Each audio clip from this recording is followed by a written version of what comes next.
Government का subsidised rice ethanol plant के लिए निकला, लेकिन बीच रास्ते में प्राइवेट राइस मिल पहुंच गया और इन्वेस्टिगेशन में एक ऐसा पैटर्न सामने आया है जहां वही राइस एलिजिडली दोबारा गवर्नमेंट सिस्टम में बेचा जा रहा था। पुलिस का कहना है कि इसी प्रोसेस में सरकार को एक ही राइस के लिए कई गुना ज्यादा पेमेंट करनी पड़ सकती थी। आखिर ये पूरा एलिज्ड रैकेट कैसे काम करता था, चलिए समझते हैं। इंडिया का टारगेट है पेट्रोल में एथेनॉल ब्लेंडिंग बढ़ाना ताकि क्रूड ऑयल इंपोर्ट्स कम हो और पॉल्यूशन भी घटे। इसी ऑब्जेक्टिव के लिए फूड कॉर्पोरेशन ऑफ इंडिया यानी FCI सरप्लस राइस को अप्रूव्ड एथेनॉल डिस्टिलरीज को सब्सिडाइज रेट पर सप्लाई करता है। गवर्नमेंट पॉलिसी के तहत एथेनॉल प्लांट्स को फिक्स्ड प्राइस पर राइस दिया जा सकता है ताकि एथेनॉल प्रोडक्शन बढ़ सके।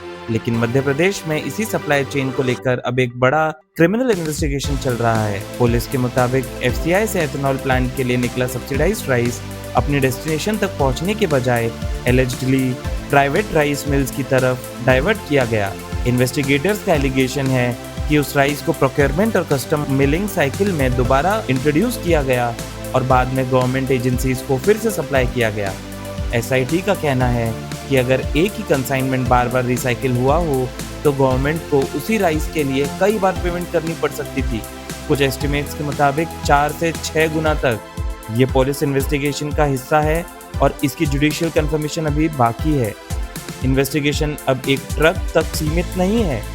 मीडिया रिपोर्ट्स के मुताबिक कई ट्रक सीज किए गए हैं, कई राइस मिल्स और एथेनॉल प्लांट्स इन्वेस्टिगेशन के दायरे में आए हैं और SIT मल्टीपल डिस्ट्रिक्ट्स में इंक्वायरी कर रही है।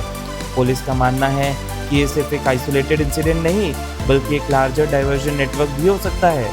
इसी बीच फूड कॉर्पोरेशन ऑफ इंडिया ने कुछ मीडिया रिपोर्ट्स को चैलेंज भी किया है। FCI ने 1160 करोड़ के डाइवर्जन के कुछ क्लेम्स को फैक्चुअली इनकरेक्ट और बेसलेस बताया है। साथ ही FCI ने डिस्टिलरीज को वार्निंग दी है कि सब्सिडाइज्ड राइस के मिसयूज या डाइवर्जन पर क्रिमिनल एक्शन लिया जाएगा।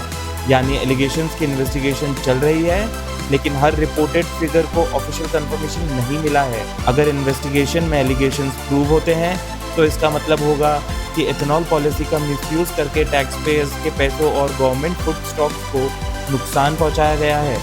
लेकिन अगर एलिगेशंस गलत साबित होते हैं तो ये भी उतना ही इम्पोर्टेंट होगा। इसलिए फाइनल कंक्लूजन्स सिर्फ इन्वेस्टिगेशन और कोर्ट के फाइंडिंग्स के बाद ही निकलेगा। आपको क्या लगता है, क्या एथेनॉल सप्लाई चेन में और ट्रांसपेरेंसी की ज़रूरत है? कमेंट करके अपनी राय ज़रूर बताएं और ऐसे ही फैक्ट बेस्ड एनालिसिस के लिए जनता लाइव को सब्सक्राइब करना मत भूलिए।